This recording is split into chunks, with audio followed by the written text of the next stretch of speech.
My name is David Cooper, and this happened to me back in 1979, when I was 45. I still get chills thinking about those 3 days in the Arizona desert. Sometimes I wake up at night, wondering if what happened was real, or just another nightmare mixing with my old Vietnam memories. But then I look in the mirror and hear her voice in my head, and I know it was all too real. It started as a simple camping trip with my teenage daughter Ashley. Things hadn't been the same between us since Mary, my wife, passed away 2 years ago. Ashley was 16 then, right at that difficult age where she needed her mom the most. Instead, she was stuck with me, a broken-down Vietnam vet who couldn't even hold a proper conversation without zoning out. Our family counselor suggested we take a trip together, just the two of us. Quality time, she called it. I thought maybe she was right. Maybe getting away from everything in our old Winnebago would help us talk again, like we used to before Mary got sick. I remember how Ashley rolled her eyes when I showed her the RV. "Dad, it's ancient," she said, not looking up from her phone. It was a '75 model, cream-colored with brown stripes, and sure, it had seen better days. But it was home for what was supposed to be a week-long trip through Arizona. I never thought that old RV would become our only shelter against. Well, I should start from the beginning. It's not an easy story to tell, and some nights I wish I could forget it all. But people need to know what's out there, especially near those old burial grounds in the Navajo Nation borderlands. Just remember, if a local ever warns you to leave before dark, you better listen. I didn't, and that mistake cost me everything. Everything went wrong on our second day of driving. The sun was setting, painting the desert sky orange and purple, when our Winnebago started making this awful clanking noise. Black smoke poured from the engine, and the RV jerked to a stop right in front of an old wooden building. "Great. Just great," Ashley muttered, not even looking up from her phone. "No signal out here, by the way." I got out to check the engine, but honestly, I didn't know much about fixing RVs. The building turned out to be an abandoned trading post, one of those old stores where travelers used to buy supplies. Its windows were boarded up and the wood was gray from years in the sun. Something about it gave me the creeps, but I tried not to show it. That's when we met Thomas. He just appeared out of nowhere, an old Navajo man wearing a worn denim jacket. His face was lined like a map, and his eyes, there was something in his eyes that made my stomach tight.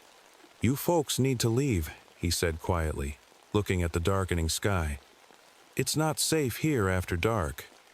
I tried to explain about our broken-down RV, but he cut me off. "4 tourists went missing here last month," he said. 2 the month before that. We don't come to this place anymore. Bad things happen when the sun goes down." Ashley finally looked up from her phone, and I saw real fear cross her face for the first time. "Dad," she started, but I waved her off. I'd seen real horror in Vietnam. What could be so dangerous about an empty desert? "We'll be fine," I told Thomas. "We've got a sturdy RV, and I'm good with a rifle." Thomas shook his head slowly. "Some things bullets can't stop," he said, and started walking away. "If you hear chanting tonight, don't look outside. And whatever you do, don't answer if someone calls your name." We watched him disappear into the desert shadows. I tried to laugh it off, but the sound stuck in my throat. The sun was almost gone now, and the desert had gone completely silent. No birds, no wind, nothing. That's when Ashley grabbed my arm. "Dad," she whispered, pointing to the ground near the RV. "What are those?" In the dirt, clear as day, were tracks I'd never seen before. Too big for a coyote, too strange for a human, and they were fresh. The sun disappeared behind the mountains, and somewhere in the darkness, something started to chant. I quickly got Ashley back inside the RV and locked all the doors. The chanting was getting louder. It sounded like many voices, but all wrong somehow, like people trying to copy human sounds, but not quite getting it right. "Dad, I'm scared," Ashley whispered, and for the first time in years, she hugged me tight. I held her, feeling her shake. The tough teenage act was gone. She was just my little girl again. The inside of our RV felt safe with its familiar smell of old coffee and leather seats, but something felt different. The air got cold, so cold we could see our breath. Our camping lantern started flickering even though I just put in new batteries. Then we saw them. Through the RV windows, dark shapes were moving around outside.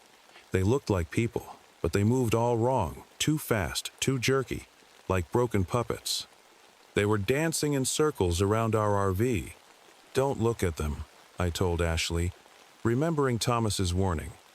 But it was hard not to. Then we heard it, a voice calling from outside. "David, Ashley, please let me in. I'm so cold out here." My heart stopped. It was Mary's voice, my dead wife, Ashley's mom. It sounded exactly like her, down to the way she used to say our names. Ashley started crying. "Mom?" she whispered, reaching for the door. "No." I grabbed her hand. "That's not your mother." I knew it couldn't be, but hearing Mary's voice after 2 years, it took everything I had not to open that door myself. The voice kept calling, getting angry when we didn't answer. The shapes outside moved faster, their shadows dancing on our walls. The chanting got louder and louder until it felt like it was inside our heads. We huddled together on the old RV couch, not sleeping, not talking, just waiting for morning.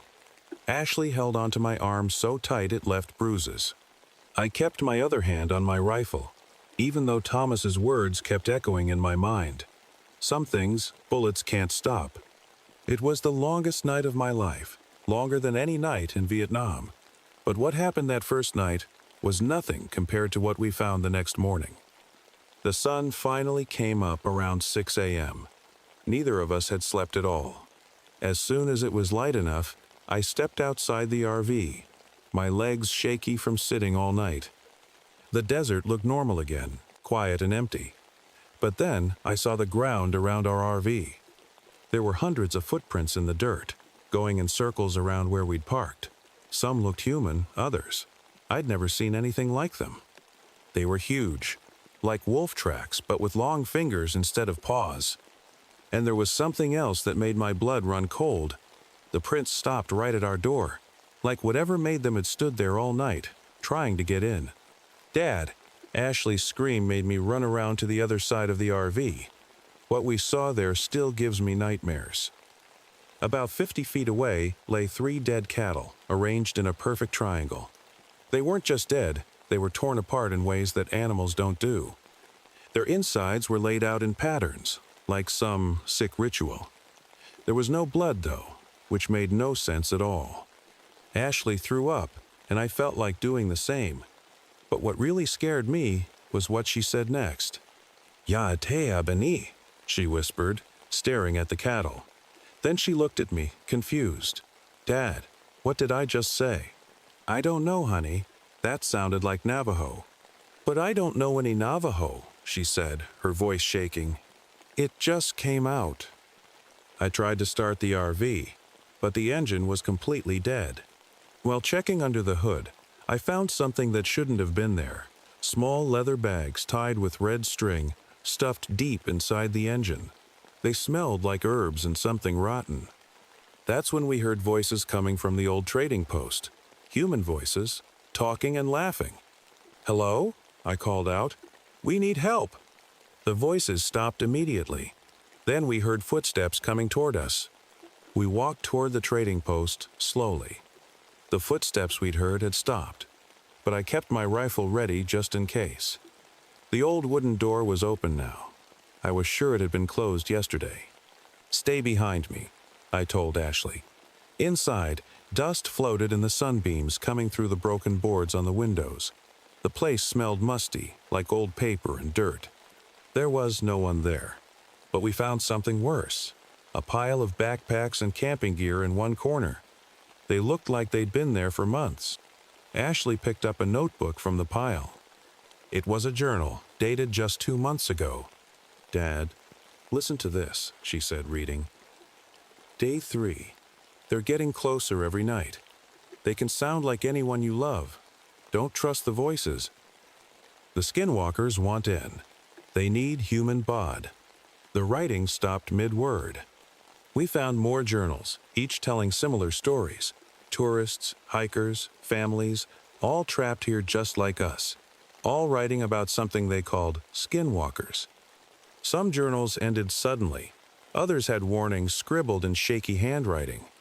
Then Ashley started acting strange. Her eyes got glassy, and she began humming something that made my skin crawl. When I touched her shoulder, she was burning hot. "Ashley? Honey, are you okay?" She turned to me, but something was different about her face.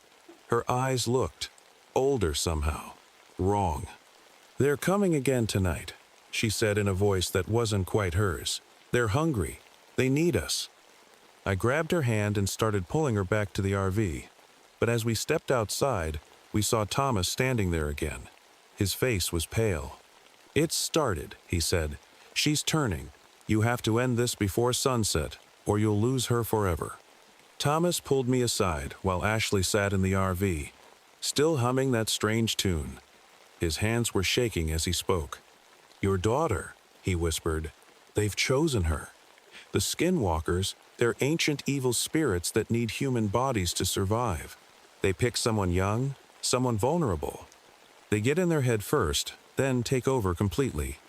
"This is crazy," I said. But I couldn't ignore how Ashley had changed. She'd spoken Navajo, had that weird look in her eyes. "Listen carefully," Thomas said, pulling out a small leather pouch. "You've got until tonight. Once the sun sets, they'll come back stronger. If they get in the RV, if they complete their ritual." He stopped, looking at Ashley through the window. "She won't be your daughter anymore." He pressed the pouch into my hand. "Sage, cedar, and holy herbs. Burn these inside. Draw these symbols on your windows." He drew patterns in the dirt with his finger. "Most importantly, no matter what you hear tonight, don't let her open that door." "What about the engine?" I asked. "Those weird bags inside it?" "Witch bundles," he spat. "They cursed your engine. I can help fix it, but it'll take hours. We have to work fast." As Thomas and I worked on the engine, Ashley's condition got worse. She started scratching strange symbols into the RV walls. Sometimes she spoke in that deep, wrong voice. Other times she'd cry and beg me to help her, sounding just like my little girl again.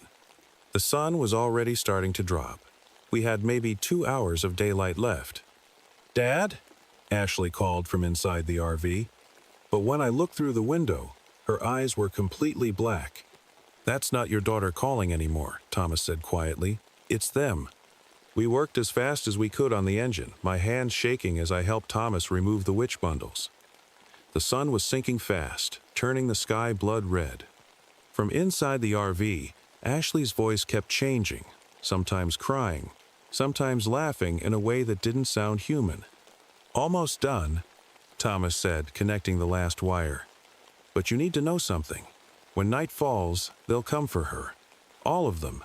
They'll try everything to get inside." Suddenly, Ashley screamed. Not a normal scream. It was like 10 voices screaming at once. When I looked in through the window, she was scratching her arms, leaving deep marks. "Dad, it hurts," she cried, sounding like herself again. "Please make it stop." I started to open the door, but Thomas grabbed my arm. "No, that's what they want. Once you open that door..." The sun disappeared behind the mountains. Right away, the temperature dropped like a stone. That's when we heard it, the chanting again, but louder this time. Much louder. "It's time," Thomas said, backing away. "Remember what I told you. Use the herbs, draw the symbols. And whatever happens..." He looked at me with tears in his eyes. "That's not your daughter in there anymore." Before I could stop him, Thomas turned and ran into the darkness. I was alone. Around the RV, shadows began to move. Dozens of them. And inside, Ashley started speaking in that deep, wrong voice again. "Let us in, Father. We're so hungry." The final night was about to begin, and I had to make a choice that no father should ever have to make. I ran into the RV and locked the door. Using Thomas's pouch, I started burning the herbs. The sweet, strong smell filled the small space. Ashley was curled up in the corner, shaking. They're all here now, she said in that horrible deep voice. All my brothers and sisters. We've waited so long. Outside, the shadows were everywhere. They scratched at the RV walls, making sounds like nails on metal. I quickly drew the symbols Thomas showed me on every window with a marker. Then the voices started. Not just Mary's voice this time. I heard my parents, my brother who died in Vietnam, old friends. All of them begging to be let in. Dad? Ashley said, but her face. Her face wasn't right anymore. Her skin looked gray, and her eyes were completely black. You have to choose now. Let them in, or watch me die. She started convulsing, foam coming from her mouth. I ran to help her, but she grabbed my throat with strength no teenage girl should have. Her grip was ice cold. Your daughter is almost gone, the thing using her voice said. Join us, and she can live forever. Fight us, and you lose her anyway. The RV started rocking as the shadows pushed against it. The symbols on the windows glowed slightly, keeping them out. But Ashley, or what used to be Ashley, was already inside with me. I had my rifle, but how could I shoot my own daughter? Then I remembered something I'd read in one of those journals in the trading post. There was a way to stop this, but the price was unthinkable. The journal had mentioned a ritual, the only way to stop a skinwalker once they've possessed someone. But it meant I would have to lose Ashley forever. What happened next still haunts me. Ashley, or the thing inside her, lunged at me, her fingers now looking like claws. We fought in that tiny RV space, crashing into walls and breaking everything in sight. The whole time, those things outside kept pounding and screaming. You can't save her, the creature wearing my daughter's face snarled. She's ours now. But then, for just a second, my real daughter came back. Her eyes turned normal, filling with tears. Daddy, she whispered, please, end it. I don't want to hurt anyone. I knew what I had to do. With shaking hands, I grabbed Thomas's pouch of herbs. The journal said they had to be burned while saying certain words. Ashley's body started twisting in impossible ways, trying to stop me. No, the deep voice roared. You'll kill her. I already lost her, I said, my heart breaking. And I won't let you use her body to hurt others. I started the ritual. The herbs burned bright green, filling the RV with thick smoke. Ashley's body rose into the air, screaming in 100 voices at once. The shadows outside went crazy, shaking our RV like it was a toy. Then I said the final words Thomas had taught me. There was a flash of light, and a blinding white light filled the RV, and Ashley's body dropped to the floor. Everything went quiet. No more screaming. No more shadows banging on the walls. Just silence. I ran to her, holding her in my arms one last time. Her eyes opened, normal again, and she smiled. My little girl's real smile. Thank you, Dad, she whispered. I love you. Those were her last words. The sun started rising. All the shadows disappeared.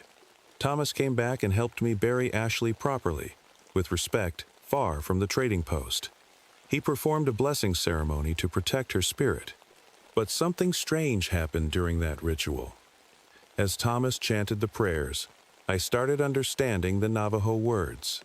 I felt different, changed somehow. Sometimes now, when I look in the mirror, I see something in my eyes that wasn't there before. Sometimes I speak Navajo without meaning to. And sometimes, late at night, I hear Ashley's voice in my head, warning me that they're still out there, still hungry, still looking for new bodies to take. I left Arizona that day, driving the fixed RV away from that cursed place. But I know I didn't leave alone. Part of Ashley is still with me, or maybe something else is. I'm not sure anymore. That's why I'm telling this story. If you're ever driving through the Navajo Nation borderlands and your car breaks down near an old trading post, don't stay after dark. And if someone you love calls your name at night, don't answer. It's been 46 years since that night. I still drive that same old Winnebago, traveling from place to place. I can never stay anywhere too long. You see, the skinwalkers are still hunting me. Maybe because I know their secret, or maybe because part of them got into me during that final ritual. Last week, I stopped at a diner in New Mexico. A young family was there, mom, dad, and a teenage daughter, planning their camping trip.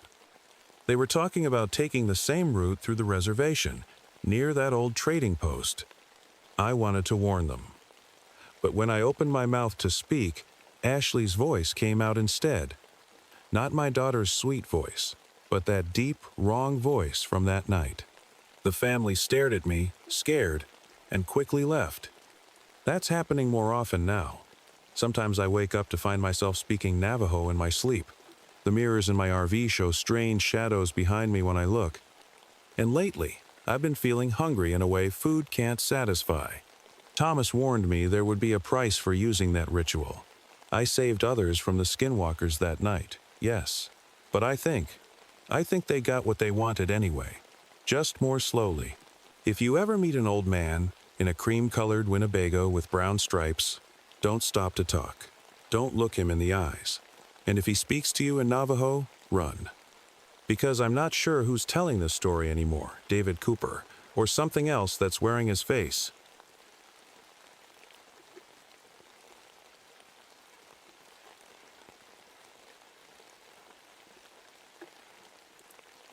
My name is Billy Peterson, and this happened to me in the winter of 1965 when I was 12 years old. I've never told anyone the full story until now, but the nightmares won't let me keep quiet anymore.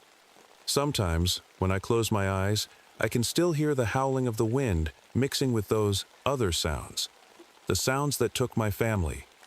It all started when Dad got his big promotion at the lumber company.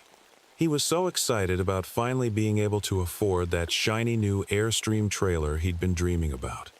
"We're going to have the best family vacation ever," he kept saying, his eyes twinkling like a kid at Christmas. Mom wasn't so sure about winter camping in Minnesota, but Dad promised the trailer had the best heating system money could buy. My twin brother Bobby couldn't wait. That was Bobby, always ready for an adventure, while I was the one who'd rather stay home with my books. We looked identical, but that's where the similarities ended. Bobby was the brave one who'd climb the highest trees and jump into the deepest parts of the lake.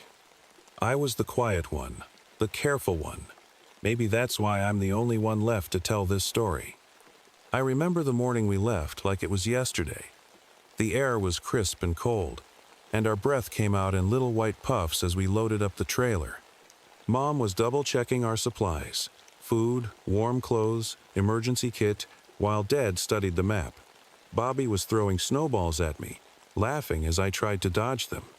We stopped at Old Joe's General Store on the edge of town for some last-minute supplies. I'll never forget how the old Native American owner looked at us when Dad mentioned where we were heading. His weathered face got all serious, and he gripped Dad's arm. "The old logging roads," he said, his voice low and gravelly. "They go deep into Wendigo territory. Bad place in winter, hungry place." Dad just laughed it off, but I saw Mom's face get a little pale. If only we'd listened. If only we'd turned back then. But we didn't.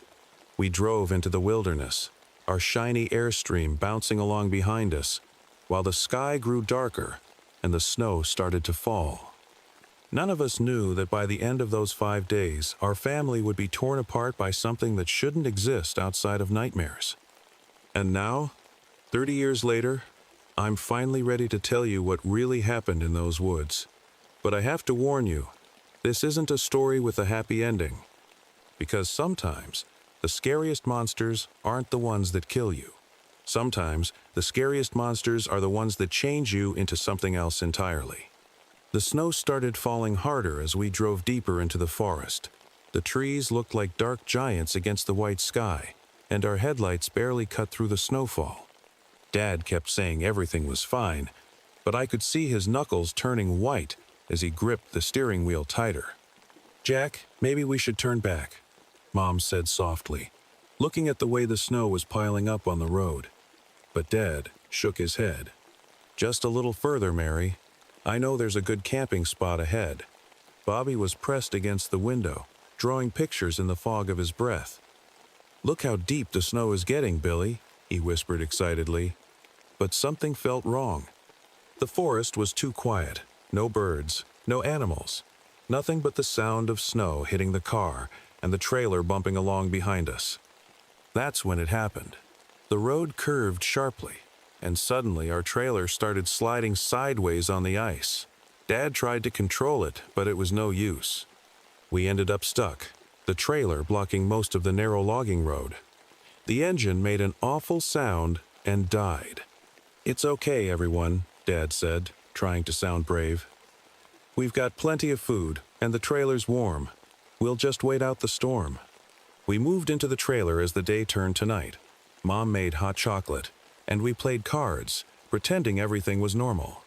But when the wind picked up, it made the strangest sounds, like someone crying, but not quite human. That's when Bobby noticed something outside the window. "Dad, look, there's something in the snow." Dad grabbed his flashlight, and we all crowded around the window. About 20 feet from the trailer, there was a dark shape in the snow. Dad said he needed to check it out, even though Mom begged him not to. I watched from the window as Dad trudged through the deep snow. When he reached the shape, he jumped back so quickly he fell. Even from the trailer, I could see his face had gone white. When he came back in, he was shaking, and not just from the cold.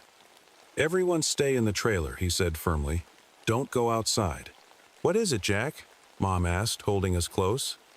Dad's voice was barely a whisper. There's a backpack out there, torn to pieces, and blood in the snow. A lot of blood." That's when we heard it for the first time, a sound that made my whole body go cold. It was like a wolf's howl, but wrong somehow, like it was trying to sound human. Bobby grabbed my hand, and for once, he looked as scared as I felt. We didn't sleep much that first night. The wind kept howling, and sometimes we heard scratching sounds on the trailer's roof. Dad sat by the door with his hunting rifle, telling us everything would be okay. But I knew he was lying. Nothing would ever be okay again. The next morning, everything seemed different. The storm had stopped, but the silence that followed was worse. The sun barely made it through the thick clouds, making the snow look gray instead of white. Mom tried to make breakfast like normal, but her hands were shaking so much she spilled the pancake batter. That's when we noticed our food supplies were lower than they should be. Dad said it was probably because we'd eaten more than usual due to the cold, but I saw the worried look he gave Mom. "I found something weird," Bobby said, pointing to the window. On some of the trees near our trailer, there were markings, deep cuts in the bark that looked too straight to be natural. Dad went out to look at them while Mom kept us inside. When he came back, his face was pale. "They're warnings," he said quietly. "I recognized them from the history books at the lumber company. The local tribes used to mark dangerous areas with these symbols." That afternoon, Bobby and I were playing cards when we heard Mom in the kitchen area. She was standing there, eating raw meat from our cooler with her bare hands. When she saw us watching, she wiped her mouth and started crying. "I'm just so hungry," she whispered. "So hungry it hurts." Dad made her lie down, but she kept tossing and turning, mumbling about food. That night, Bobby and I had the same nightmare. We were running through the snow, but instead of being scared, we were chasing something. When we woke up, we could both taste blood in our mouths. The real horror started on the third night. I woke up to a strange sound and opened my eyes to see Mom standing over my bunk bed. Her eyes looked different, wider and darker. She was making this weird clicking sound with her teeth, and her fingers were stretched out toward me like claws. "Mom?" I whispered, terrified. She lunged at me, but Bobby screamed, and Dad grabbed her just in time. She was crying and trying to bite, saying she was sorry but she was just so hungry. Dad had to tie her to the kitchen chair with some rope we had in our emergency kit. The worst part wasn't Mom acting crazy. It was the way other things started answering her cries from outside the trailer. Long, howling sounds that seemed to come from everywhere at once. And they were getting closer. Bobby huddled next to me in the top bunk, both of us shaking. "Billy," he whispered, "I'm starting to feel really hungry too." I looked at my twin brother's face in the dim light, and for the first time in my life, I saw something in his eyes that scared me more than anything outside, a kind of hunger that didn't look human at all. The fourth day was the worst. Mom had stopped talking. She just made these terrible sounds and kept trying to break free from the ropes. Her skin had turned a grayish color, and her fingers seemed longer somehow, with nails that looked more like claws. Dad hadn't slept in days. He kept walking back and forth in the trailer, holding his rifle and jumping at every sound. The food was almost gone now. We had a few crackers left, but nobody wanted to eat. Nobody except Bobby. I can hear them talking to me. Bobby told me that afternoon, his voice different than usual. They're saying we don't have to be hungry anymore, Billy. We just have to join them. I watched my twin brother press his face against the window, staring into the woods with eyes that looked too bright, too hungry. He wouldn't stop licking his lips. That's when we heard the first bang on the roof of our trailer. Something heavy was up there walking around. The metal creaked and bent inward, like something was pressing down hard. Dad pointed his rifle at the ceiling, his hands shaking. Crash!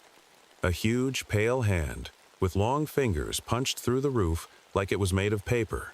The thing it belonged to was tall and skinny, with skin like old snow and black eyes that never blinked. When it opened its mouth, it had too many teeth. Dad fired the rifle, but the monster moved too fast. It pulled itself into our trailer, making this horrible screaming sound that was answered by more screams from the woods. Everything happened so quickly after that.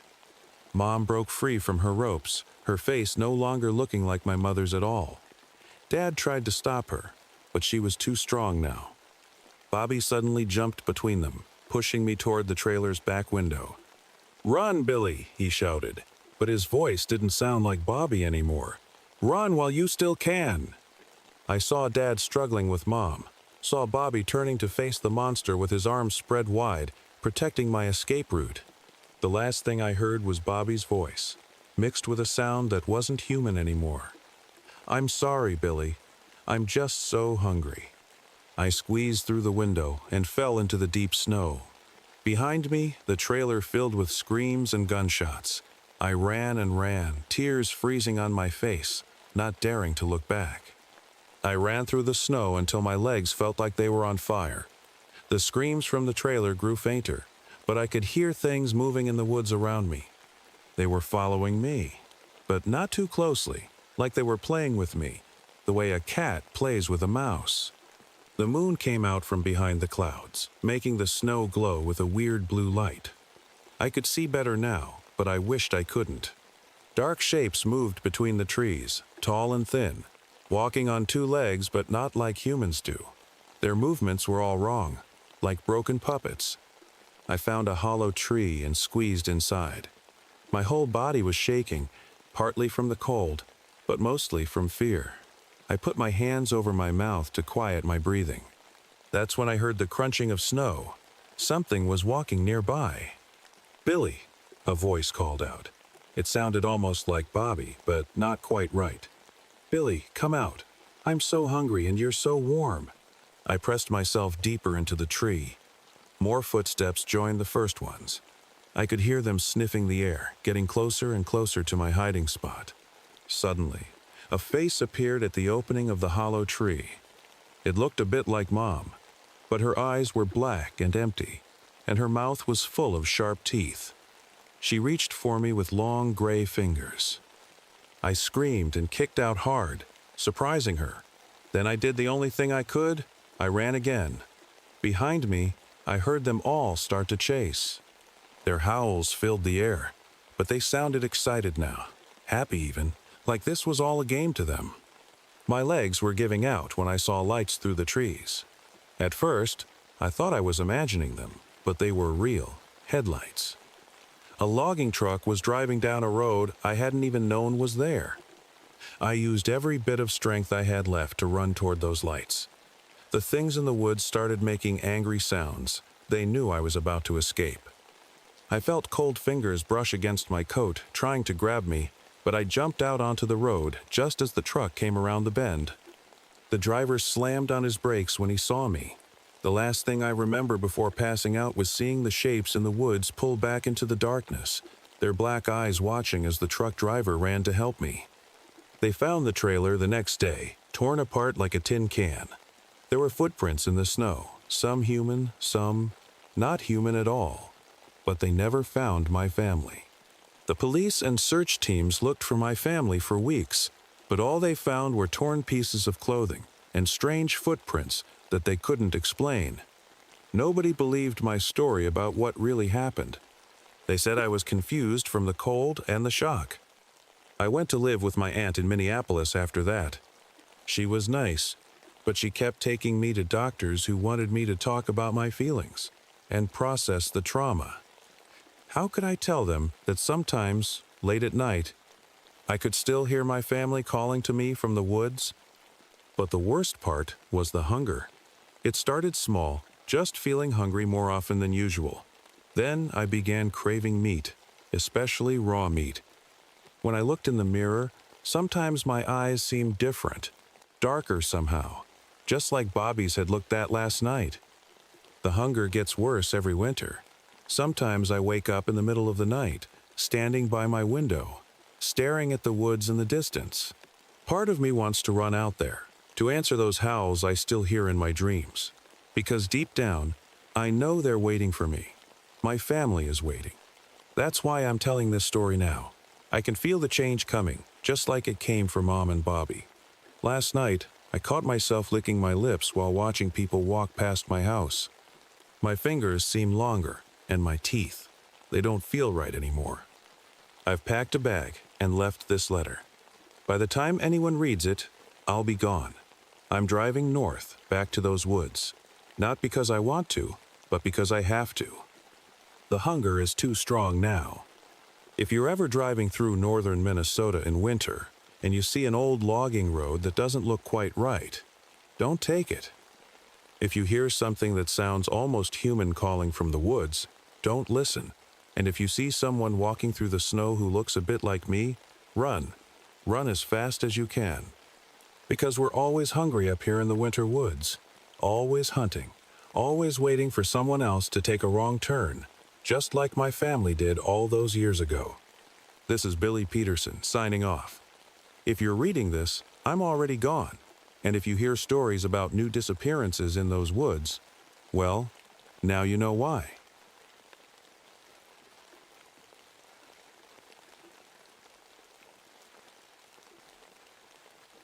My name is Tom Walsh, and this happened to me back in 1973 when I was working as a park ranger in Michigan's Upper Peninsula. I was 35 then, and I thought I'd seen everything there was to see in those woods. Boy, was I wrong. I remember it like it was yesterday. The leaves were turning golden, and that October brought the kind of cold that seeps right into your bones. I worked with my partner Mike Harrison, who was 42 and had been a ranger longer than I had. Mike was the kind of guy who could tell you what animal made what track and which berries would give you a stomachache just by looking at them. We were sitting in our little ranger station one evening, drinking coffee and filling out boring paperwork, when the call came in. 3 groups of campers had gone missing in the past week, just vanished. Left all their stuff behind, tents, food, everything. The weird part? All of them disappeared during the full moon. Our boss told us to take the old Park Service RV, this big clunky thing from the 60s that smelled like pine air freshener and old coffee, and check it out. Mike wasn't too happy about it. He kept saying something felt off, but I just thought he was being his usual worried self. If only I'd listened to him. What happened over those next 3 nights under the full moon changed everything I thought I knew about our woods, about reality itself. Some nights, when the moon is full and I hear wolves howling in the distance, I still get chills remembering what we discovered out there. This is our story. A story about curses, ancient spirits, and things that shouldn't exist but do. A story about friendship, sacrifice, and the price we sometimes pay for uncovering the truth. And I swear, every word of it is true. We loaded up the RV early that morning. Mike was double-checking our gear while I studied the map of where the campers had last been seen. The morning fog was thick, making the trees look like gray shadows. "Tom, come, look at this," Mike called from outside. I found him kneeling next to the RV's front tire, pointing at something in the mud. There were tracks, but not like any animal tracks I'd seen before. They looked like wolf prints, but huge, almost the size of my hand. "Maybe a really big wolf?" I suggested, but Mike shook his head. "Been doing this job 20 years, he said quietly. "Never seen prints this big. And look here," he pointed to another mark. "These look almost human-like." A cold breeze rustled through the trees, making me zip up my jacket.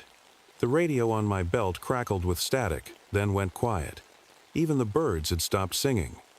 We drove the RV deep into the woods, following the dirt road that led to the first campsite where people had disappeared.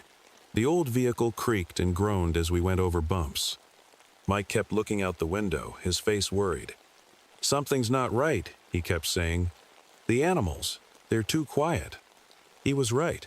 Usually these woods were full of noise. Birds chirping, squirrels running through branches, the occasional deer rushing away. But now, nothing, just silence. We reached the first campsite around noon. What we found made my stomach turn. The tent was shredded, like something had torn through it with massive claws. Camping gear was scattered everywhere. But what really got me were the claw marks on the trees. They were 8 feet up, way higher than any normal animal could reach. While we were looking around, an old Native American man appeared so quietly that we both jumped. He introduced himself as Joseph White Cloud, and what he told us made the hair on the back of my neck stand up. "You shouldn't be here," he said, his voice low and serious. "Not now, not during Pac Moon." "Pac Moon?" I asked. "When the moon is full for 3 nights," he explained, looking nervously at the sky. "That's when they hunt. They're not just wolves, and they're not just men. There's something in between, something ancient, something angry." Mike and I looked at each other.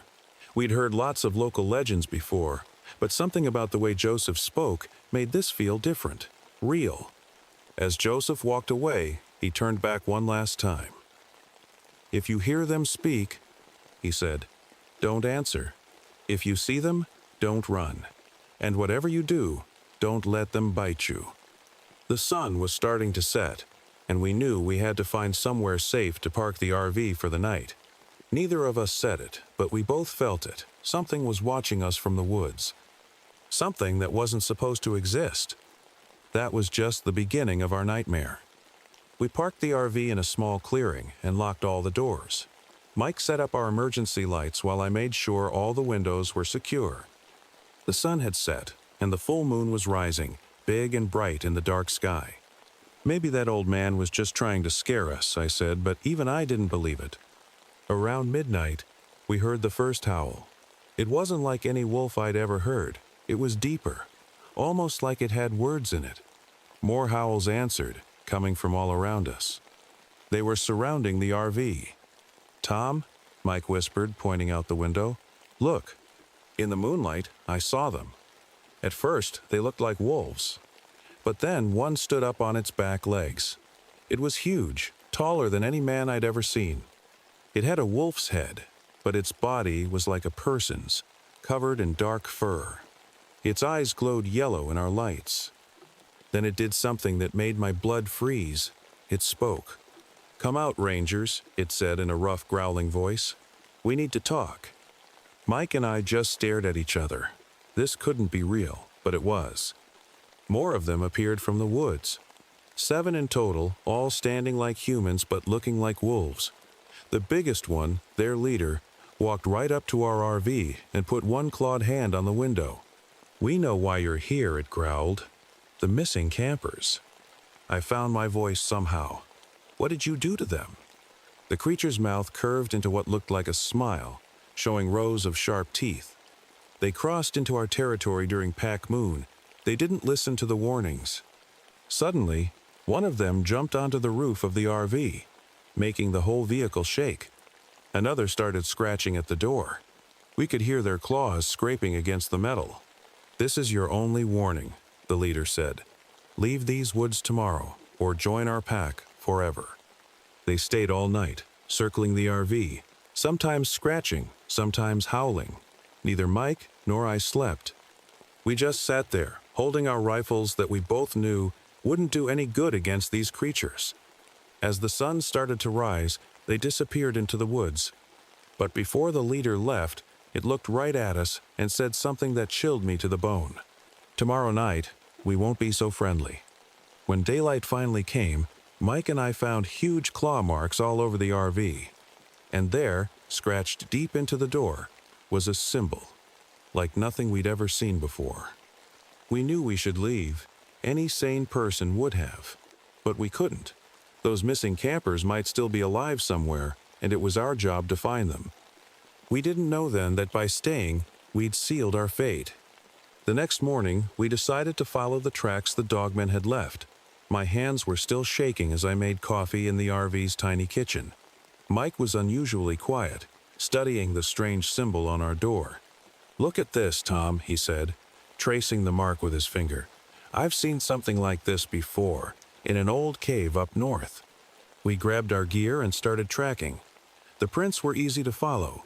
They were everywhere, like they wanted us to find something. After about an hour of walking, we came to a clearing that made us stop dead in our tracks. The ground was covered with bones. Not just animal bones, but I didn't want to think about what else. There were torn backpacks and camping gear scattered around, some of it looking pretty new.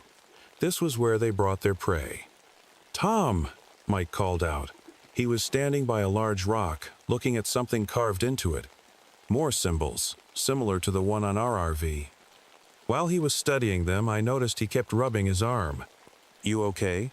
I asked. He rolled up his sleeve slowly. There, on his forearm, was a bite mark, not deep, but definitely there. "Must have happened last night," he said quietly. "Through the window. I didn't want to worry you." My stomach dropped. I remembered what Joseph had said about not letting them bite you. Throughout the day, Mike started changing. Little things at first. He said he could hear better, smell things he'd never noticed before. His eyes looked different too, more yellow than their usual brown. By afternoon, we found something even stranger, a circle of stones hidden in the woods. They looked ancient, with more of those symbols carved into them. As we got closer, Mike started acting weird. He was sweating, even though it was cold, and his hands were shaking. "We need to go back to the RV," he said, his voice rough. "The sun's going down soon." He was right. The shadows were getting longer, and somewhere in the distance, we heard that deep howl again.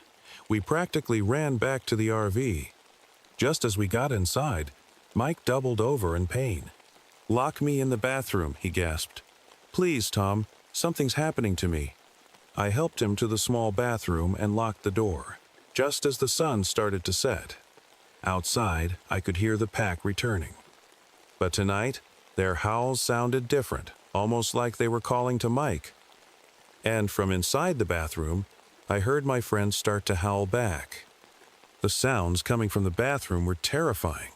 I could hear Mike groaning in pain, and then the sound of bones cracking and shifting. His voice started changing, becoming deeper, more animal-like. "Tom," he growled through the door. "Get out! Get out while you can!" Outside, the pack surrounded our RV again. Their leader stepped forward, looking straight at me through the window. "Your friend belongs to us now," it said. "The change has begun."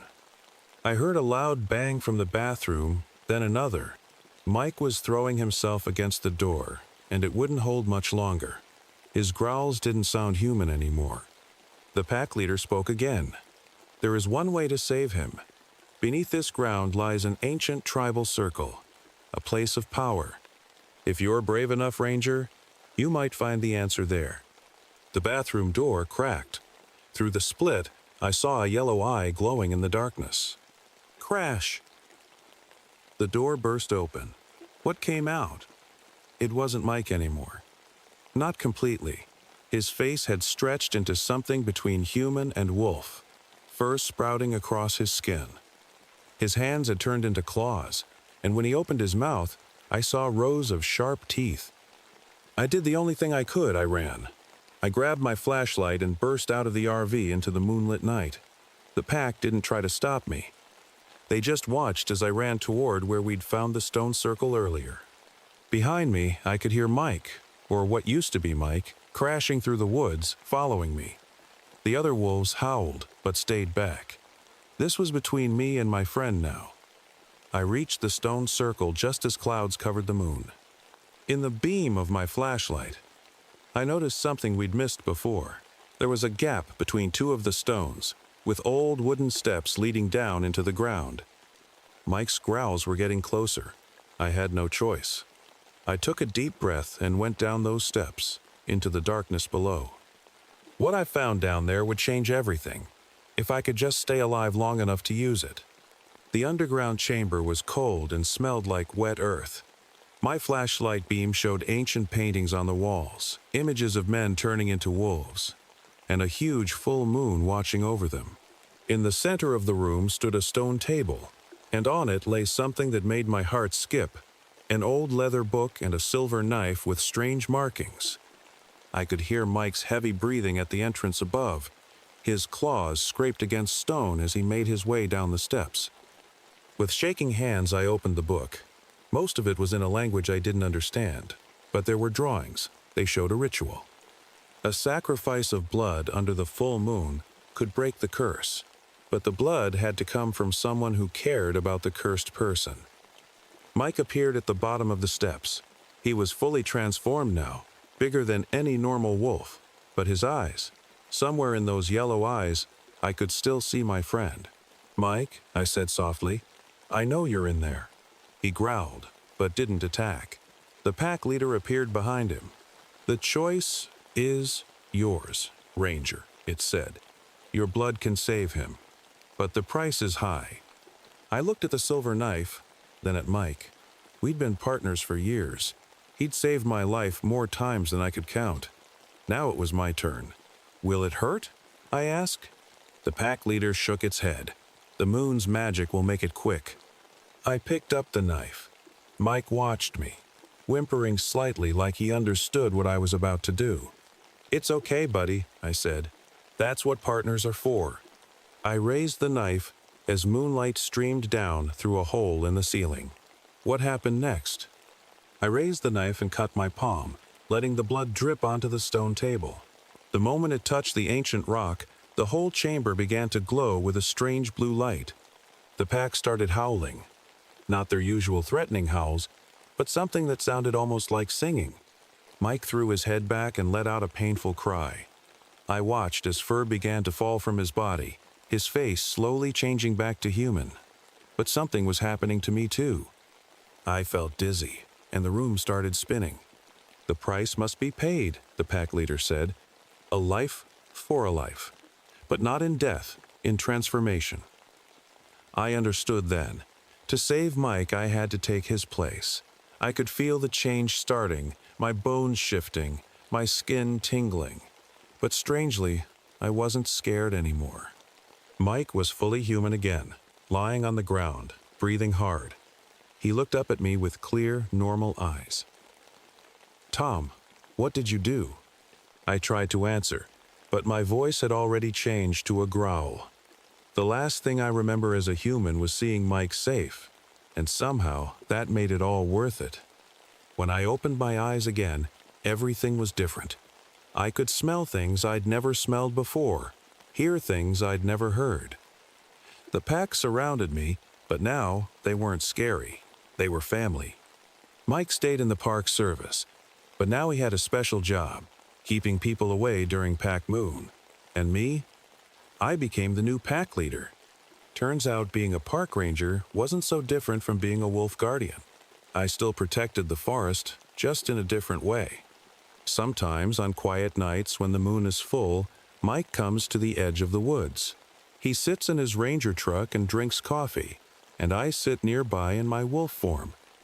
We can't talk like we used to, but we don't need to. We both know that some friendships are stronger than any curse. The campers? We found them all, alive, in caves deep in the woods. They were scared but okay. They don't remember much, and that's probably for the best. The official report just said they got lost and were found by Ranger Mike Harrison. So if you're ever camping in Michigan's Upper Peninsula during a full moon and you hear wolves howling in the distance, just remember, one of them used to be a park ranger named Tom Walsh. And he's still out there, protecting the forest and its secrets.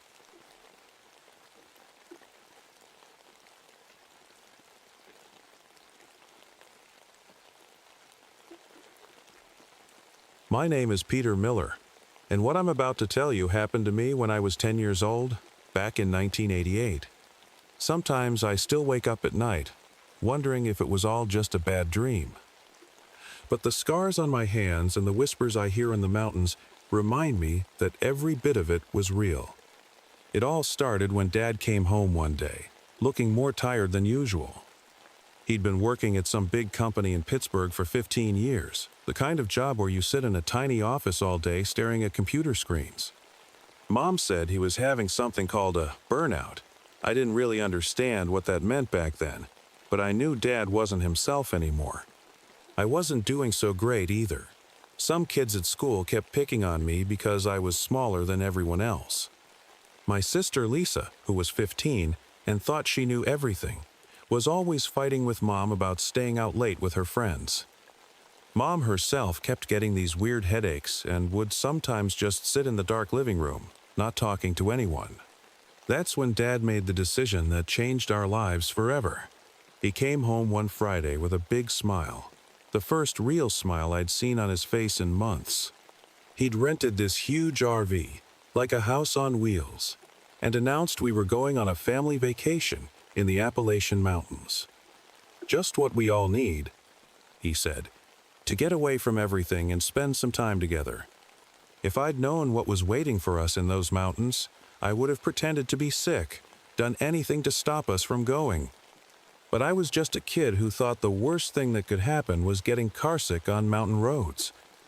I remember Mom packing our bags, Lisa complaining about missing her friend's party, and me sitting in my room, holding my favorite comic book, thinking about what adventures we might have. Adventures? That's what I thought we were going to have. I had no idea that in just a few days, I'd be the only one left to tell this story. We left early on a Saturday morning. The sun was just coming up, painting the sky in orange and pink colors. Dad was excited about driving the RV. It was huge compared to our regular car. Mom had packed enough sandwiches and snacks to feed an army, and Lisa was in the back, wearing her headphones and pretending she wasn't with us. The first few hours were actually fun. We played I Spy and sang old songs that Dad loved. Even Lisa joined in sometimes, though she tried to act like she wasn't enjoying it. Everything seemed normal until we hit the mountains. That's when things started feeling different. First, our GPS started acting weird. The little arrow kept spinning around, and the voice would say, recalculating every few minutes. Dad said it was just because we were in the mountains, but I noticed him checking the paper map more and more. John, are you sure this is the right road? Mom kept asking, looking out at the trees that seemed to get darker and closer together. The road had turned from smooth pavement to gravel, and then to something that barely looked like a road at all. Just a shortcut, Dad would say, but I could see his knuckles turning white as he gripped the steering wheel harder. The weird thing was the sun. It was afternoon, but it didn't look right. You know how the sun usually moves across the sky? Here it seemed stuck in one place, like it was watching us. The shadows of the trees fell in strange ways, making shapes that didn't make sense. Lisa had stopped listening to her music and was now pressed against the window, looking out. Dad, she said, and her voice was different, scared maybe. I think we've passed that same rock formation 3 times now. I looked where she was pointing. There was this big rock that kind of looked like a face, with 2 dark holes for eyes. She was right, we had seen it before, more than once.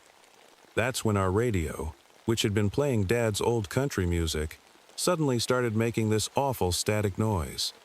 Mom reached to turn it off, but before she could, we all heard something through the static. It sounded like singing, but not any kind of singing I'd ever heard before. It was more like whispers, Lots of whispers, all trying to sing together. Dad turned off the radio quickly, but the silence that followed felt even worse. We were lost in the mountains, the sun wasn't moving right, and something about this place felt wrong, really wrong. And then, through the trees ahead, we saw the first buildings of what looked like an old town. The sign was so faded we could barely read it, but I made out the words, "Welcome to Hollow Creek, population." The rest was too worn away to read. None of us knew it then, but crossing into Hollow Creek was like stepping into a trap, one that had been waiting for a very, very long time. Hollow Creek looked like one of those old ghost towns you see in movies, except this felt real, too real. Most of the buildings were made of dark wood, with broken windows and crooked porches. The only sound was our RV's engine and the crunch of gravel under our tires. "Maybe we can ask someone for directions," Dad said, but his voice shook a little. The thing was, there didn't seem to be anyone to ask. The whole town looked empty, but not exactly abandoned. I saw flower pots with fresh plants, and some windows had curtains moving even though there wasn't any wind. We parked near what looked like an old general store. The sign above it was so old that most of the letters had faded away. Mom suggested we all stay in the RV while Dad looked around, but something caught my eye through the store's dusty window, a small toy bear, sitting all alone on a shelf, looking right at me. "I need to use the bathroom," Lisa suddenly said, breaking the silence. Mom sighed and agreed we should all stretch our legs. As soon as we stepped out, the air felt different, heavy, like right before a storm. But when I looked up, the sky was clear, except the sun still hadn't moved. That's when we heard it, footsteps on the wooden sidewalk.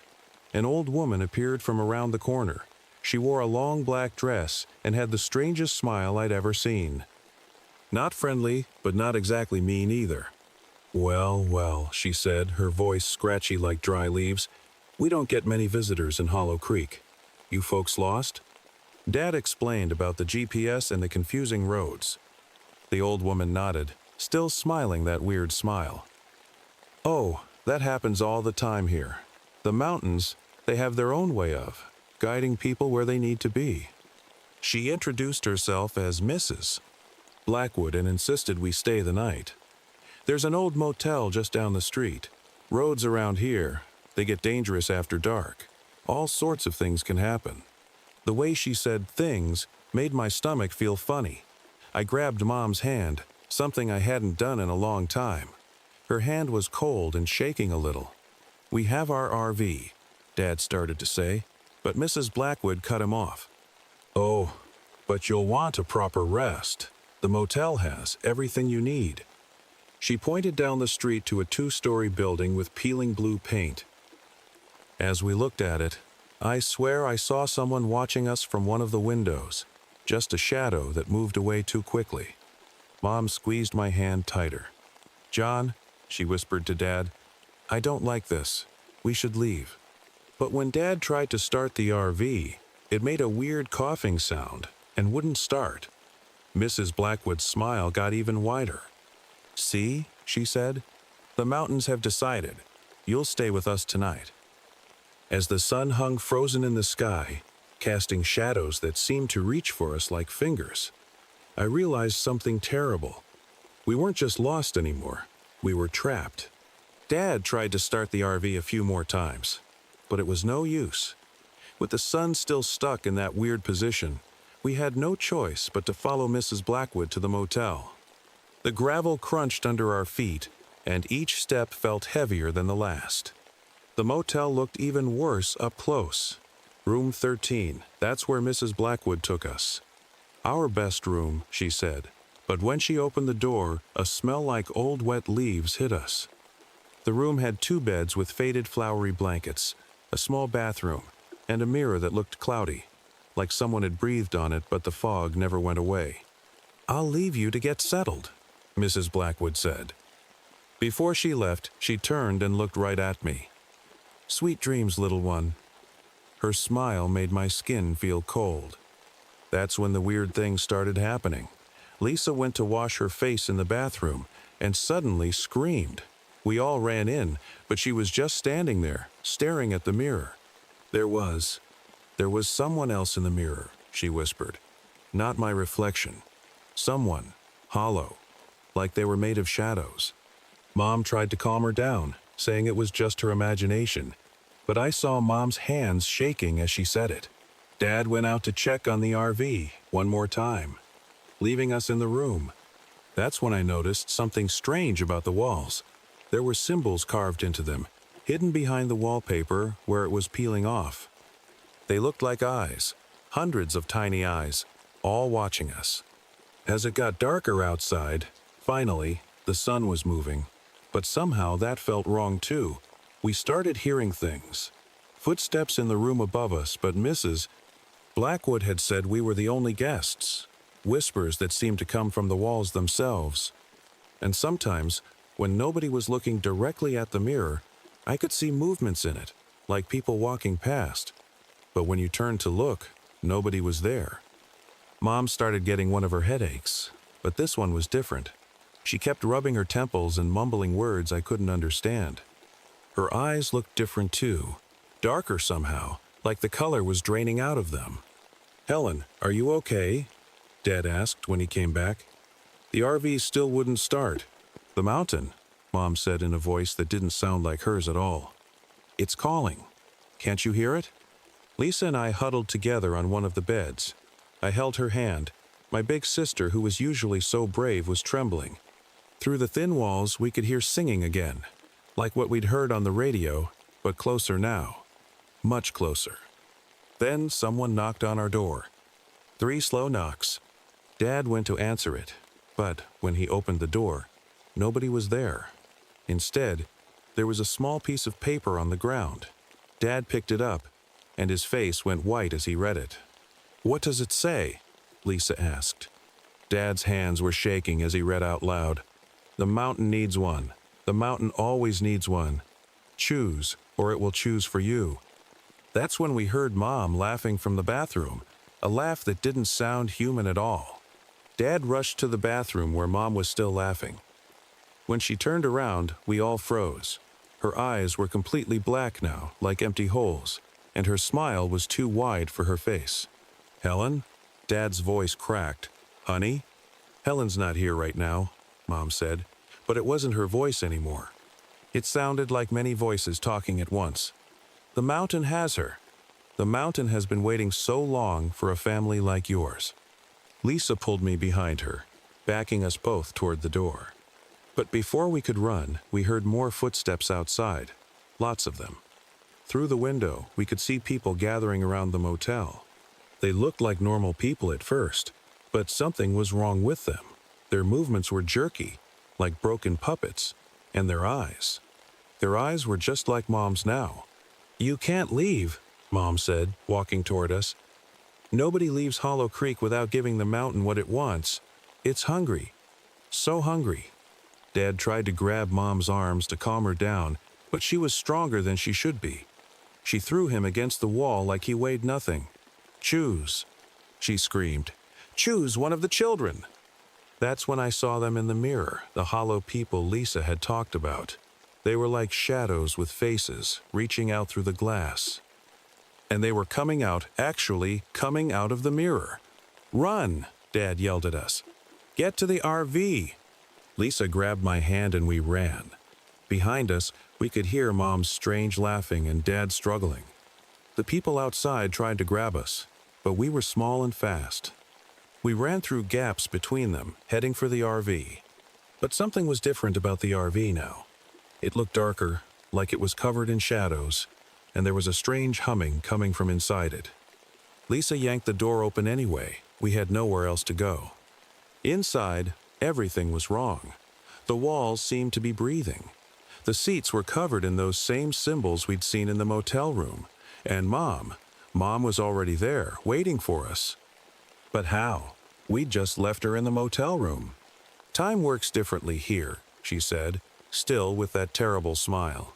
"The mountain bends it, just like it bends everything else." Dad burst into the RV behind us, holding an old book he must have found somewhere. "I know what this place is," he shouted. The town, the mountain, it's all a trap. They've been doing this for hundreds of years, taking children to feed whatever lives in the mountain.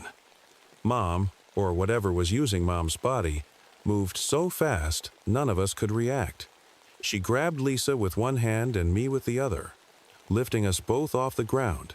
"Choose," she said to Dad. "Choose one, or I'll take them both." Dad looked at us, tears streaming down his face. I can't choose between my children," he shouted. That's when Lisa did something incredibly brave and incredibly stupid. "Take me," she said, her voice shaking but strong.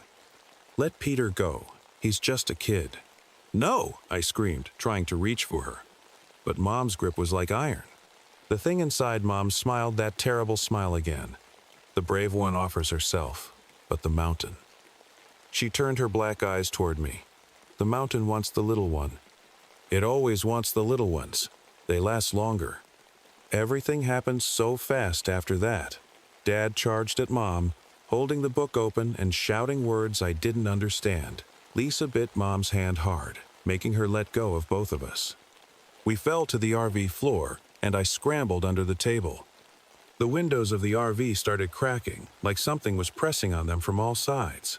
Outside, the townspeople were banging on the walls, their hollow faces pressed against the glass. Mom's body started changing, her skin turning gray, her fingers getting longer, more like claws. "You can't fight the mountain," she screeched. "It's been here longer than time." Lisa tried to pull me toward the RV door, but I could see the townspeople waiting outside. We were trapped. Dad was still reading from the book, his voice getting louder, when Mom's new clawed hand slashed across his chest. He fell, the book dropping from his hands. "Dad!" Lisa screamed. She ran to help him, but Mom, no, the thing that used to be Mom, grabbed her. I watched in horror as my sister was lifted into the air, kicking and screaming.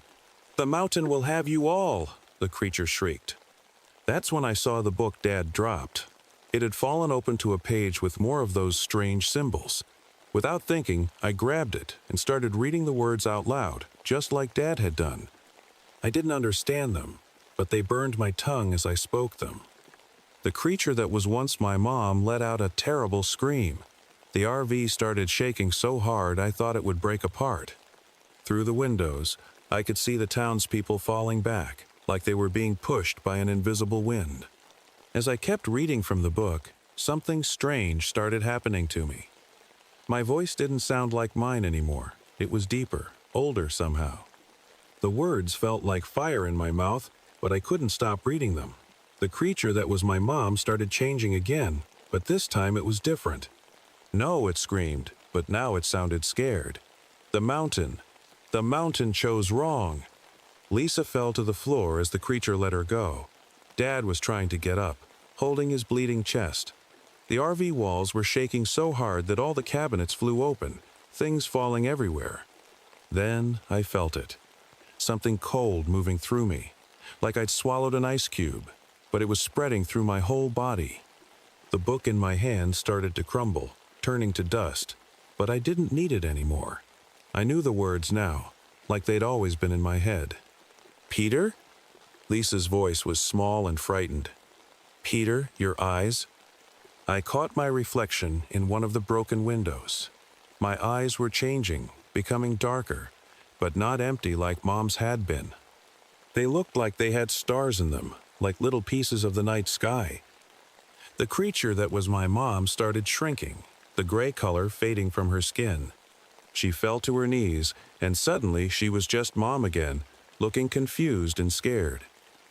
What happened?" she whispered. But I knew what happened. The mountain had chosen wrong. It didn't want just any child. It wanted me. I could feel it in my bones, in my blood. The mountain was speaking to me now, and I understood everything. "He's the one," Mrs. Blackwood's voice came from outside. She was standing there, looking at me through the broken window, but she wasn't smiling anymore. She looked afraid. "The mountain has chosen its new keeper." I turned to my family, Dad bleeding but alive, Mom confused and shaking, Lisa staring at me with tears in her eyes. "You need to go," I said, but my voice echoed in a way it shouldn't. Now, while you can, the mountain will let you leave, but I have to stay. No! Lisa tried to grab me, but her hand went right through my arm, like I was made of smoke. Peter, please! I'm not really Peter anymore, I said, and I knew it was true. I'm what the mountain needed. I'm its new guardian, and I'll make sure it never hurts anyone else again. Dad managed to stand up, still holding his chest. We're not leaving you, son, he said, but I could see the fear in his eyes. Not fear of me, but for me. You have to, I said. The mountain's power was getting stronger inside me. I could feel every shadow in Hollow Creek, every dark corner, every secret. The sun will set soon, really set, and when it does, you need to be far away from here. Mom was crying now, reaching for me but not daring to touch me. My baby, my little boy. I'll be okay, I said, though I wasn't sure if it was true. The mountain, it's not evil, not really. It was just using the wrong people. It needs someone who can control its power, not be controlled by it. The townspeople outside were backing away. I could feel their hollow forms fading, returning to whatever dark place they came from. Mrs. Blackwood bowed her head and disappeared into the shadows. The RV will start now, I told Dad. Drive away and don't look back. Don't try to find this place again. It won't let you anyway. Lisa grabbed Mom and Dad's hands. We can't just... You have to, I said, and my voice made the whole RV shake. Please, go. Let me protect you this one last time. Dad helped Mom up, and Lisa gave me one last look that broke my heart. They climbed into the front of the RV, and just like I said, it started right up. As they drove away, I watched through all the shadows of the town at once. I saw them pass the old general store, the town sign, and finally leave Hollow Creek behind. The sun finally set then, for real this time. As darkness fell, I felt myself becoming part of the mountain, part of its ancient power. But I was different from the thing that had possessed Mom. I was stronger. I would protect people from the mountain's hunger, not feed it. That was 30 years ago. The mountain and I are one now. Sometimes late at night, I catch glimpses of my family in my dreams. Dad and Mom grew old together. Lisa has children of her own. They're happy and they're safe. That's all that matters.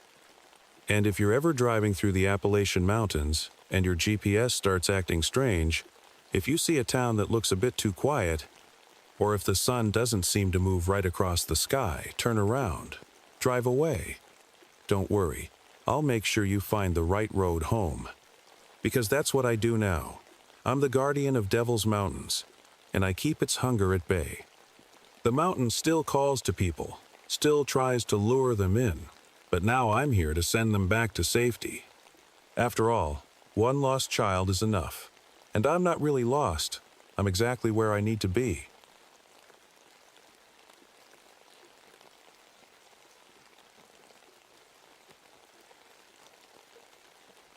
My name is Kate Thompson, and this happened to me in the summer of 1995. I was a 25-year-old graduate student studying anthropology when my life changed forever in the deep forests of the Olympic Peninsula. Looking back now, I still get goosebumps thinking about those 6 days that turned everything I knew about human evolution upside down. I guess I should start by telling you how I got mixed up in all this. I was working on my thesis about undiscovered primate species when I met Dr. Marcus Wells. He was this tall, gray-haired professor with kind eyes and a reputation for being slightly crazy about Bigfoot. Most people at the university made fun of him behind his back, but there was something different about the way he talked about his research, like he knew something the rest of us didn't. One rainy afternoon, Dr. Wells called me into his office. "Kate," he said, his eyes twinkling with excitement, "how would you like to be part of a real Bigfoot research team?" I remember laughing at first, but then he showed me some photos that made my heart stop. They were thermal images of something huge moving through the trees, something that walked on 2 legs but definitely wasn't human. That's how I ended up in a fancy RV heading to the Olympic Peninsula with Dr. Wells and Richard Chen. a 23-year-old film student who was supposed to document everything. Richard was such a skeptic, always rolling his eyes and making jokes about how we were probably just going to find some bears wearing fake feet. If only we knew then what we were about to discover. The RV wasn't your typical camping vehicle. Dr. Wells had spent years modifying it with all sorts of high-tech equipment, thermal cameras, sound recording devices that could pick up frequencies humans can't hear, and some weird machines I'd never seen before. He called it his mobile research station, but it felt more like something out of a sci-fi movie. I remember our first night in the forest so clearly. The trees were huge, like nature's skyscrapers, and the air smelled like pine needles and damp earth. As I sat there writing in my journal, I had this strange feeling we were being watched. Not in a scary way, exactly, but like something intelligent was studying us, trying to figure out what we were doing in their home. Little did I know, that feeling was just the beginning of the most incredible and terrifying adventure of my life. The first weird thing started happening on our second day. I was checking our trail cameras when I found huge footprints in the mud, way bigger than any human foot I'd ever seen. They were fresh, probably from that morning, and they made my hands shake as I took pictures of them. "Hey, look at this," I called out to Richard, who was fiddling with his video camera nearby. He came over, already wearing his usual skeptic smile, but it faded when he saw the prints. They were nearly 18 inches long, with 5 clear toes pressed deep into the soft ground. That night, things got even stranger.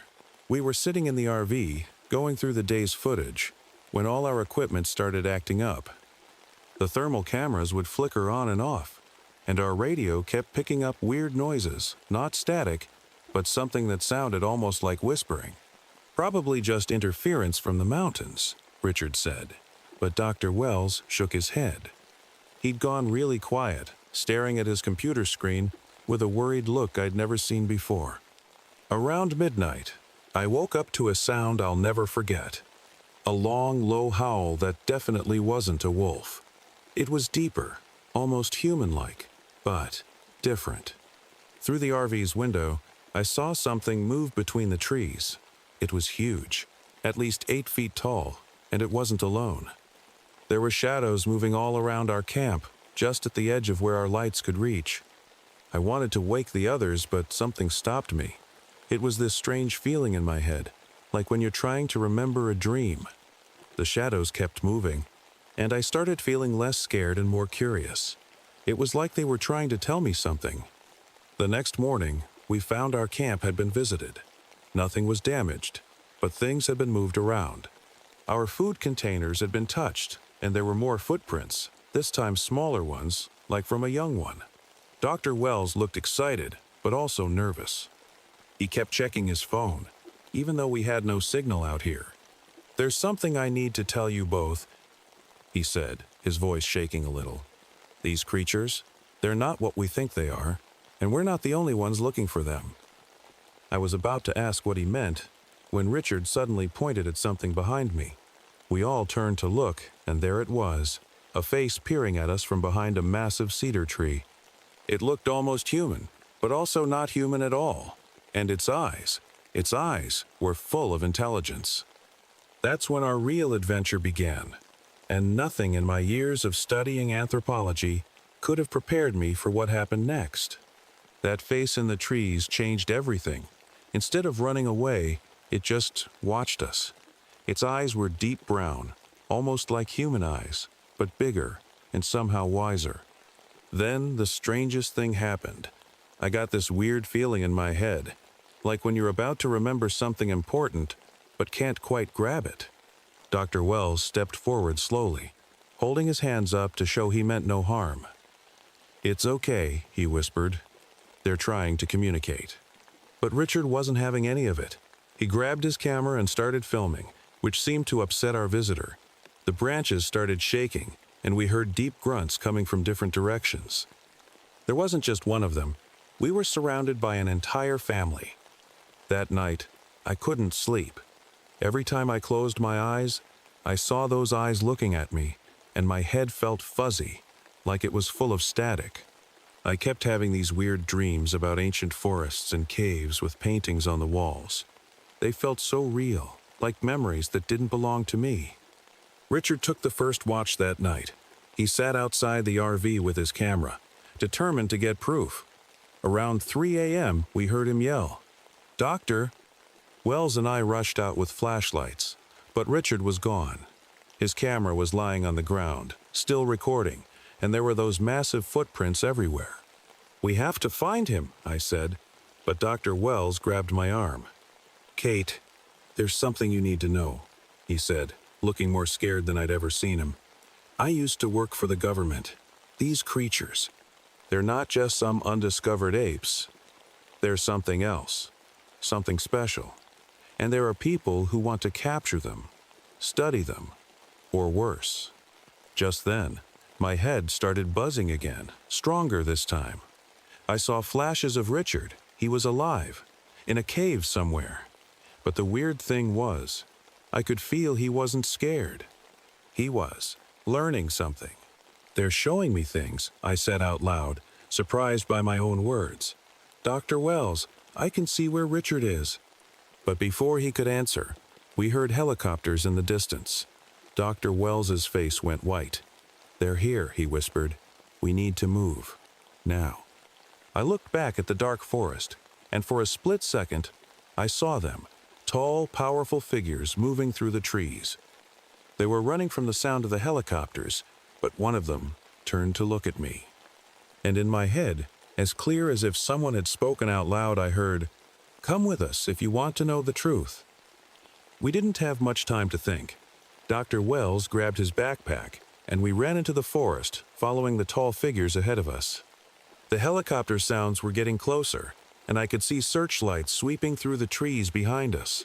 "Keep moving," Dr. Wells panted as we ran. "They're taking us to safety."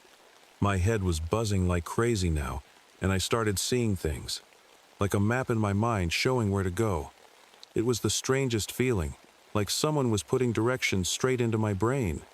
We climbed over fallen trees and ducked under branches, going deeper into the forest than any hiking trail I'd ever seen. Finally, we reached a hidden cave entrance, covered by thick vines. Inside, it was dark and cool, but not scary like I thought it would be. And there, sitting cross-legged on the ground, was Richard. He looked different, calmer somehow, with a weird glow in his eyes. "Kate, Dr. Wells," he said, but his voice was different too. "You won't believe what I've learned. They've shown me everything." Before I could ask what he meant, the cave filled with them, the Bigfoot family. In the dim light, I could see them clearly for the first time. They were tall, covered in dark hair, but their faces showed so much wisdom and kindness. The largest one, probably the father, stepped forward and placed his huge hand on my forehead. Suddenly, my mind exploded with images, their history, their secrets. I saw their ancestors walking alongside early humans. I saw them developing powers we humans had forgotten. I saw them hiding as humans became more violent, choosing to protect their wisdom rather than fight. "The government team that's coming," Dr. Wells said urgently, "they want to capture them, run tests. They think these abilities could be used as weapons." The helicopters were right above us now. We could hear people moving through the forest, getting closer to our hiding spot. The Bigfoot father looked at me again, and I understood what he was asking without words. Would I help protect them? That's when I noticed Richard's hands. They were changing, becoming stronger, more like theirs. He smiled at me. "It doesn't hurt," he said. "They're sharing their gift with me. We can help them, Kate. We can be part of something amazing." But before I could answer, we heard voices right outside the cave. Everything happened so fast after that. The military team found the cave entrance, but the Bigfoot clan was ready. The father made this deep, rumbling sound, and suddenly all the trees around us started swaying, even though there wasn't any wind. "Get down!" Dr. Wells shouted as the first soldiers appeared. They had weird-looking guns and night vision goggles, but they weren't ready for what happened next. The Bigfoot family didn't fight with their fists. They fought with their minds. Equipment started failing. Guns jammed. Radios crackled with loud, screeching noises. Some soldiers just froze in place, their eyes wide like they were seeing things that weren't there. I felt the power too. It was like static electricity in my brain, but stronger now. Richard stood up, his body already half changed, and raised his hands. Roots burst from the ground, tangling around the soldier's feet. I couldn't believe my eyes. He was controlling the forest itself. "Kate," Dr. Wells grabbed my shoulder. "You need to complete the connection. It's the only way to save everyone." He pulled out a small device from his pocket, some kind of government tracker. "I'll lead them away. Give you time." Before I could stop him, Dr. Wells ran out of the cave, shouting and waving the tracker. Most of the soldiers followed him, their boots thundering through the forest. The Bigfoot mother came to me then. She touched my forehead again, and this time I didn't fight the buzzing in my head. It felt like electricity running through my whole body. My fingers tingled, and when I opened my eyes, I could see everything differently. Every tree, every leaf, every living thing glowing with its own light. But then we heard a single gunshot echo through the forest. Everyone went quiet. Even the trees stopped moving. Dr. Wells had given his life to protect this secret. I looked at Richard, then at the Bigfoot family that had shown us so much. I knew there was no going back to my old life now. The mother held out her hand to me, and I took it. As the change began, I could feel the forest itself becoming part of me. The change didn't hurt like I thought it would. It felt warm, like sitting in sunlight. My senses became sharper. I could hear every leaf moving, smell every flower in the forest. My body grew stronger, and soft fur began covering my skin. But the biggest change was in my mind. The remaining soldiers were coming back, but now I could sense them before seeing them. Richard and I stood with our new family, ready to protect our home. We didn't want to hurt anyone, just make them leave us alone. Together with the Bigfoot clan, we created a fog that filled the forest. The soldiers couldn't see where they were going. Their radios stopped working completely. Strange lights danced between the trees, making them confused and scared. One by one, they started retreating. We found Dr. Wells's body near a big cedar tree. He was smiling like he knew his sacrifice would keep the secret safe. The Bigfoot clan helped us bury him in their sacred place, under an ancient tree where their ancestors rested. That was 28 years ago. I still live in these forests with my new family. Richard and I help protect the boundaries of our territory, keeping curious humans away with tricks that make them think this part of the forest is too dangerous or boring to explore. Sometimes, late at night, I sit high up in the trees and look at the city lights far away. I think about my old life, my apartment, my thesis papers, my plans for the future. But I don't regret my choice. How could I? I've learned so much living here. The government never came back.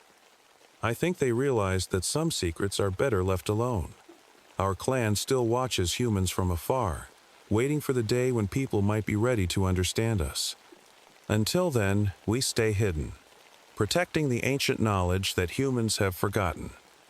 And if you're ever hiking in the Olympic Peninsula and feel like something's watching you, or hear strange whispers in your mind, don't be afraid.